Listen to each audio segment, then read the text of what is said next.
We've got another amazing Australian author of 2 popular books. So I'd like to give a round of applause and welcome to Julia Collins. Hi, Bobby. Hi, and I'm Julia. sorry to disappoint you. I am in Australia, but I am not Australian. So I need to correct that first mistake that you have made. Where are you from, Julia? London. I'm from London. But Julia, I can hear the Aussie now. Can you really? I would have thought you're an Australian that's moved to Britain rather than a Brit that's moved to Australia. Well, I'll be happy if I can lose my Croydon accent. Consider that to be an achievement in my life. My brother was born in Thornton Heath, I think. That's near Croydon. There we go. It's pretty close, connection. Yeah. So how are you? How is it? What time is it now in Australia? It is 6 p.m. Just turned 6 p.m. on the west coast of Australia. Okay, and very warm today. Good. Okay, so I'll say in east of London, yeah, it's blue skies, but it's a bit chilly. Yeah, you should move over here, mate. Much better over here. How long have you been in Australia for, Julia? About 5 years. So what prompted the move? Tell me. I'd love to hear about. I've always thought about Australia's the one place I would consider because of the weather. And is that what drew you there, or the mathematics? The weather is a start. Not so much the math, but I ended up taking a year off work. I just bought a one-way ticket to Brisbane, and I thought I'll figure it out when I get there. Maybe I'll come back. And then Brexit happened, and I thought, nah, I don't want to go back to a country which supports Brexit. Sorry if this is getting political. And Australia's been a great place to work for the last 5 years. So yeah, definitely happy. And the sunshine is fantastic. Oh, and if people, so what do you tell us about? So you are a lecturer and communicator at Edith Cowan University. Yes. So shout out to all my students at Edith Cowan University. Yeah. Yeah, and also, so while I had that year off and I was traveling, I ended up writing a couple of books. So the latest one is called Numbers in Minutes. It was do you have a copy beside you? So I don't actually. All my copies are in my office at work. I was silly not to bring one here with me today, but it goes through 200 different interesting numbers and says some cool facts about each one. And if people want to follow you on social medias, what's the best way of people getting in touch with? Yeah, you can't follow me, but you can follow my sheep Haggis. So if you look up Haggis Maths on Twitter, then you'll find him. And I'll put that in. So at Haggis Maths, yeah, Haggis Maths. That's the one. There we go. So tell us what you'd like to do today, Julia. All right, so Bobby, I'm going to do a card trick for you today. And I'm going to focus on one of my favorite numbers. We just talked about numbers and their interesting properties. And my favorite number is number 5. I don't know if you've ever stopped to think how amazing it is that you've been born with my favorite number of fingers on each hand, right? 5 fingers on each hand. It's pretty amazing, right? Of all the things that the universe could have chosen, they've chosen my favorite number to be the number of fingers that you have on each hand. And I'm going to do a card trick today to show you just how incredible the number 5 is. I will be needing audience participation. So there's going to be a few points in the trick where I need the audience to make decisions for me, because obviously if I do it myself, you're going to think I'm cheating. Okay, so every time I ask the audience to do something, I want you to pick the 5th person who responds. Do you think that you'd be able to do that? Because then it's even more clear that I'm not influencing the people. I can't decide who ends up being the 5th person. So every time the fifth number, I will relay that back to you. Yeah, it won't be a number, it will be a command. So that will be a command, clear. Okay, so YouTube people, be paying attention and sending us feedback. Be prepared, be ready. Okay, so I don't have any high-tech fancy cameras, so I'm just going to move my webcam on my laptop down. So can you see there's a deck of cards here? Yes. And there's a left and right, just to remind me which one is left and which one is right, because they're obviously the wrong way around for me. So you can see that, right? Yes, I can. Right, and I have some old deck of cards that I got free in Sydney. I think this is some Sydney radio that I've never listened to. But anyway, so I have 10 cards here, and because 5 is my favorite number, it's kind of weird having to do this backwards to the camera. Can you see that I've got 1, 2, 3, 4, 5 red and 1, 2, 3, 4, 5 black? 1, 2, 3, 4, 5. I can confirm that, Julia. You can confirm that. Okay, so because 5 is my favorite number, I've got 5 red cards and I have 5 black cards numbered 1 to 5. Now, normally, if you were here, I would ask you to cut the cards for me, but sadly, nobody is here in the room with me, so I'm going to cut the cards myself. And at this point, you genuinely have to trust me that I really am cutting the cards, because this is not something that the audience can really participate in. So I've cut the cards once. I'm genuinely doing this completely at random. This is not part of the trick for me to bamboozle you with how the cards are being cut. But the point is that I'm shuffling the cards because initially I had the cards in a very specific order. And now I've cut the cards a few times. So hopefully you'll agree that if I've done it completely at random, the cards are now in a different position than they started out. Agreed with that. Okay, agree. Wonderful. Okay, so we've got our 10 cards. And I want to deal them into 2 piles of 5. Okay, so I'm going to do that now. So we've got 1, 2, 3, 4, 5. So we agree there's 5 cards in this pile here. Just to show you, there's still 5 cards. I can get them like that. So there's 1, 2, 3, 4, 5 cards left that will go in my second pile here. So we started out with our 10 cards, 5 red, 5 black. And we have separated them into 2 piles of 5 because 5 is my favorite number. Okay, but nothing interesting has happened yet. So now is going to come the point where the audience is going to have to make a sequence of decisions.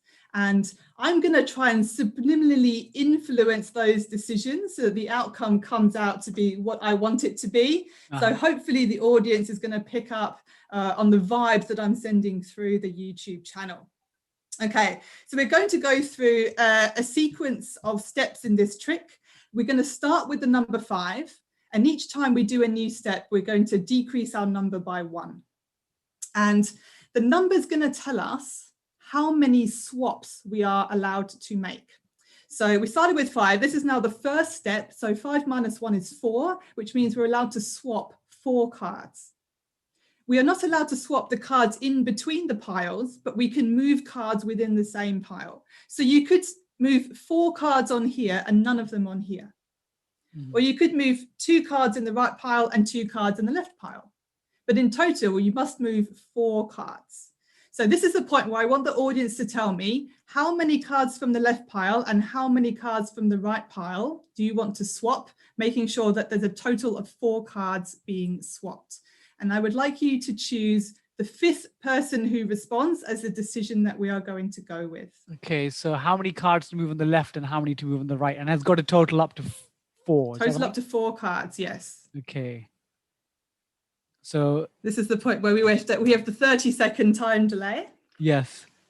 We've got one instruction come through. No, so waiting for. Okay, I've got 1, 2, 3, 4. Oh, I've got the 5th one. 1, 2, 3, 4, 5. So it says, thank you, Alexander Florin. 1 left, 3 right. 1 left, 3 right. Okay, so I'm going to take the left pile and I'm going to swap 1 card from the top to the bottom. 1 card. And you say 3 on the right. Yes. Okay. So on the right pile, I'm going to move 1, 2, 3. Now, I have to say, like, I gave you some examples that you could have done. You could have done 4 and 0. You could have done 2 and 2. And you happened to pick the one example that I didn't say, but maybe I was deliberately not saying that. Okay, so pass the first test. I'm now going to take the top card off of each of those piles, and I'm going to put that away, and that's no longer part of the trick. Okay. We're now on step 2. 5 minus 2 is 3. This means you're allowed to swap a total of 3 cards. So again, you could put 2 cards on the left, 1 card on the right. You could put 3 cards on the right, 0 on the left. 5th person who responds is the person that we are going to go with for our decision of how many swaps we need to do the trick. So comment below, people. So 3 decisions. 3 in total. 3 in total, please. Type away, 5th person. Come on, quick. Yeah, but we have to wait 30 seconds for the electrons to go through the YouTube before. I can see there's some people who are joining mid-trick. There's some suggestions coming in. We're getting, so we've got 2 so far. We've got 3, we've got 4. Okay, we've got 2 on the left and 1 on the right from Ali. 2 on the left and 1 on the right. Okay, yes. So on the left pile, 1, 2 on the left. And on the right pile, 1 card. Okay, so the same as before, I'm going to take the top cards away, going to put them to the side. We don't need them anymore. Yes. We're now on step 3. 5 minus 3 is 2. You're only allowed to move 2 cards now. So you could do 1 on the left, 1 on the right. Or maybe you want to stack the deck. Maybe you want to put 2 on the left and 0 on the right. Because I think maybe we had Oh no, we had more on the left, on the right side last time. So maybe you want to even it out, put the other cards on the left. Maybe I'm trying to influence your choices. Who knows? We will see. We will see if they fall for it. But only 2 cards are allowed to be swapped in round number 3. Okay, so let's see what YouTube is coming up. We've got 1 suggestion so far. I'm waiting for. So we've got 2 suggestions. Nicholas is the first one, and Andreas. Then Catherine's the third. Then Leon's the fourth. Who's going to be our magical fifth? Is Jimmy Burgess. He says 2 on the right. 2 on the right. Okay, it's actually the opposite of what I recommended. I think I said 2 on the left, but okay. So 1 and 2. We're going to take the top cards away. We don't need them anymore. Now, this is step number 4. 5 minus 4 is equal to 1. This is the most important decision because you only get to move 1 card. Do you want the card on the left pile? Do you want the card on the right pile? Bear in mind, if you get the wrong decision, you will ruin this whole trick. No pressure. Okay. So who's going to be person number 5? Who is going to make or break this trick? I'm excited. So they should say left or right. That's it, isn't it? They must say left or right. That's the only choice that needs to be made now. I'm getting tense here. So we got Daniel Hodgkins, the first person. We got Lampshade, Leon Hobbs, Nicholas Brad, and Andreas has gone for it. And Andreas, I'm going to reveal, has gone for. In fact, it feels like the majority decision. Almost like Andreas has reflected the views of our wonderful YouTube people. And he said left. And the answer was left. So the final decision, we're going to swap the left pile, top to the bottom. We take the top cards away. So at this point, let me recap the trick. We started out with 5 red cards, 5 black cards, 5 being my favorite number. I shuffled the cards. I cut the cards a number of times completely at random. I put them into 2 piles of 5. The audience, completely not being influenced by the words that I'm speaking because they are independent human beings with free will, have made a sequence of decisions that I could not possibly have predicted. And we have removed most of the cards and we are left with 2 cards remaining. So after all of those completely random decisions, would you be slightly impressed if I had managed to influence those choices so that these 2 cards have the same number on them? I'd be more than slightly impressed, Julia. More than slightly impressed. You'd be fairly impressed. I'd be significantly. That's the standard of British impressiveness. Right? Okay, so should we have drum roll? Yay! Double 2s! No way! My amazing mind reading skills. I'm still here. How are you doing that from Australia to all the YouTube people? That's I'm telling you, it's the power of the number 5. It's because 5 is such a magical number that the 5th person is always going to be correct. And do you know what? Let's check all the other piles because we started out with 5 different numbers of each color. So let's see all of the other pairings that we've got. So the second to last one, double 3, double 5, double 4, double 1. If you can see that, you look at that, every single time the 5th person made the correct choice. Will you give the people who were the 5th person an amazing round of applause? Do you not think that that's amazing? That is actually amazing. That is mind-boggling. Have I confirmed to you that 5 is the most magical number in the universe? You did confirm that the number of fingers. I should have known my whole life. You know, when I was waking up, writing things, doing exams, making a cup of tea. It was always there waiting for you, this trick. It was always there. So now it's being confirmed by this magic trick. So where did you? That's amazing. When did you first come across this this piece of? It was a long time ago, actually. Back when I lived in the UK, I used to do masterclasses at the Royal Institution. And I believe that one day I was at the Royal Institution and someone did a demonstration for us. So I think that was when I learned about it. So it's not an original trick for me, but the thing with magic tricks is that they're very hard to Google. Like if you just Google, I've got 5 cards and I'm pairing them up, you don't end up finding the name of the trick. So if anyone knows the name of the trick or has seen it before, then please get in touch and let me know.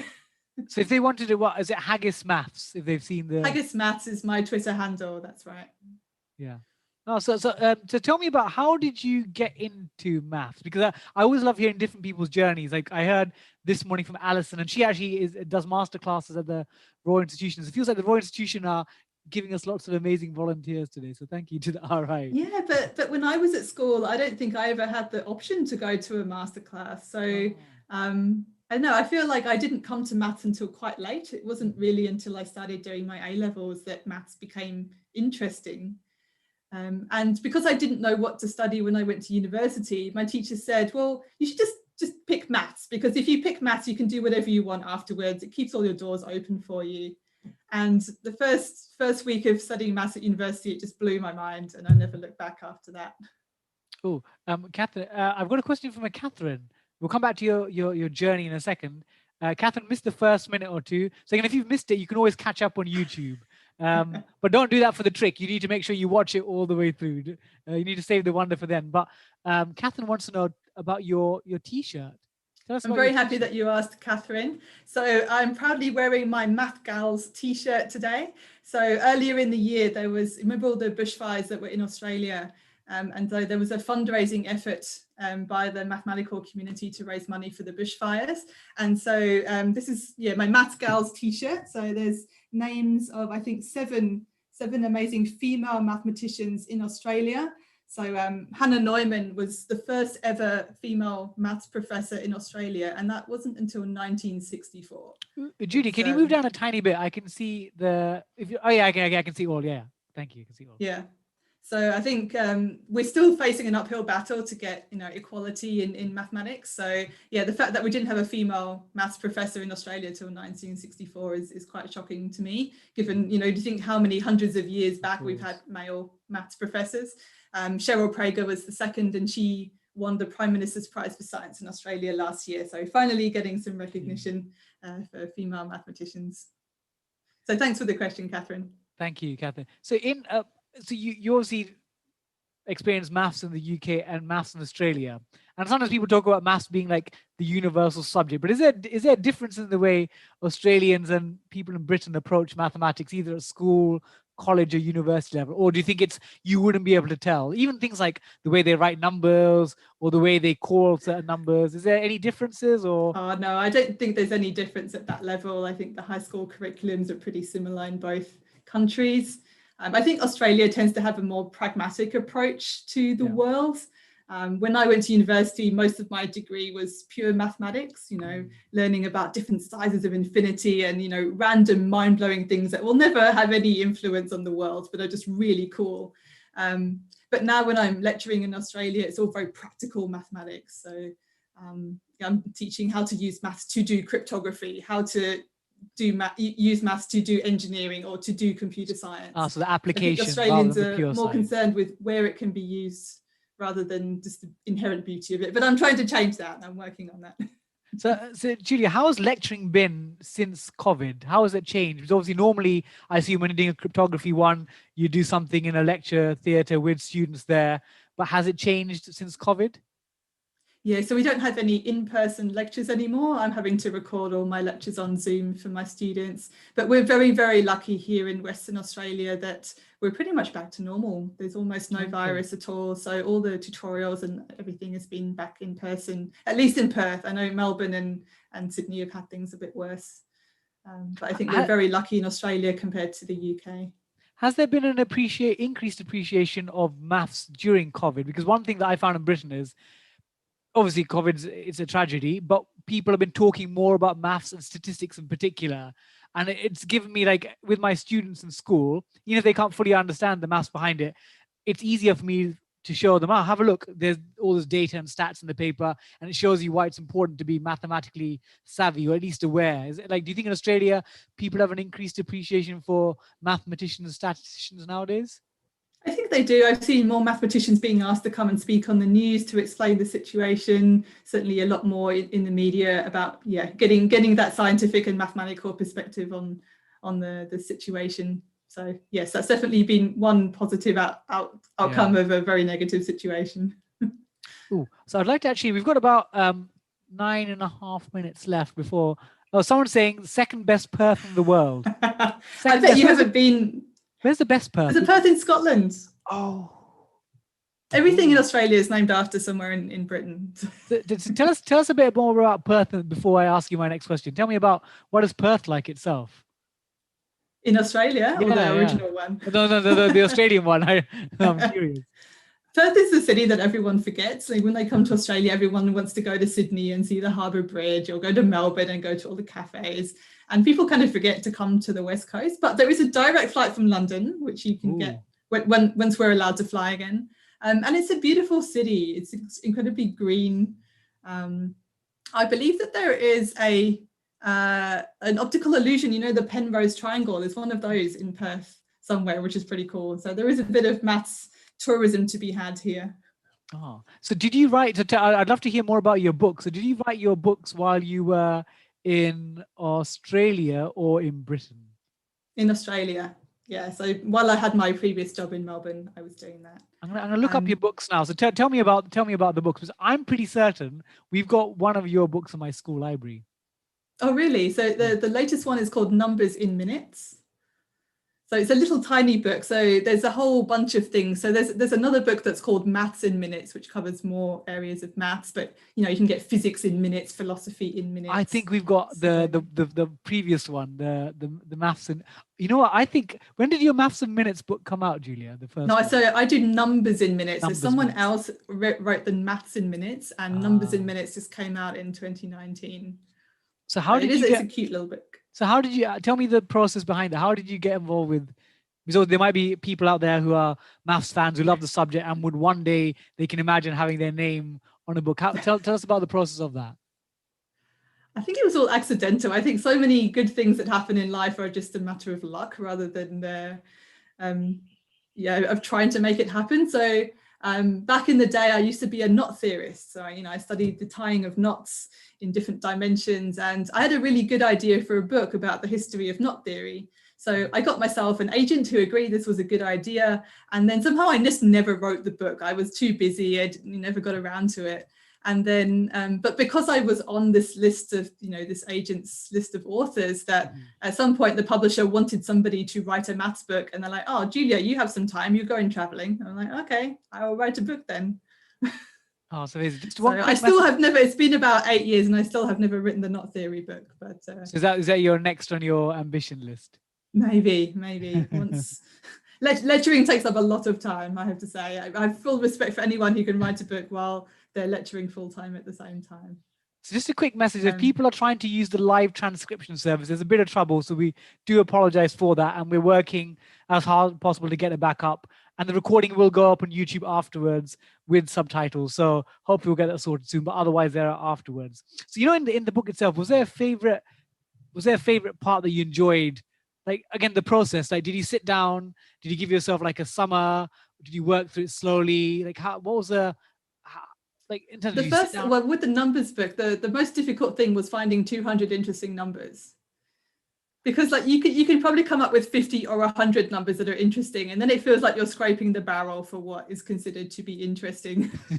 And then of course your publishers disagree with you on what you think is interesting, because they think, oh, the general public can't handle difficult mathematical concepts. So everything becomes a balance between what you would like to write about, what you think your audience would like to read about. So there's definitely a lot of back and forth between you and your publishers. And I should also say that it takes twice as long to proofread the book as it does to write the book. So if you think it takes 1 year to write it, it will take 2 years to get it published. And do you have an example of a number that you didn't really think of before, but you found out during the process, and now that you're like, that's close to my, 5 is, 5 is your favorite number, Julia. We established that. You do. But is there a number that you discovered on that journey, like, actually, I like this number now? I remember going down this kind of internet rabbit hole of finding the smallest uninteresting number. And I forget, so there's been many definitions of this. Obviously it's a paradox, right? Because the smallest uninteresting number must be interesting for that reason. So yes. This is wonderful paradox of the smallest uninteresting number. And I'm trying to remember, so there was a book that was written maybe 40, 50 years ago, an encyclopedia of numbers where this was first described. I'm even, because it's been a while since I wrote the book, it's, I don't know, maybe like, let's just say it's like 58 or something. But now there's been whole massive Wikipedia entries to redefine the smallest uninteresting number. So like, what's the smallest number that doesn't have its own Wikipedia page? or what's the smallest number that doesn't appear in the online integer list of sequences and things like that. So I think that was a rabbit hole that I enjoyed going down. Alison Kittle says she reckons she could prove that every number is interesting. So we're standing up, no number should be left behind. Well, you can prove it by the exact paradox, because you can say, well, if there were a smallest uninteresting number, then it would be interesting. So because there can't be a smallest uninteresting number, there can't be any uninteresting numbers. Oh, absolutely. We've already done it. I love that. And we've got a few demands here for your Knot Theory book. Tony Mann, James Arthur. So, the next time we do another Mathematical Magic show, I'm expecting you to come and say, I've signed a deal for a new book on Knot Theory.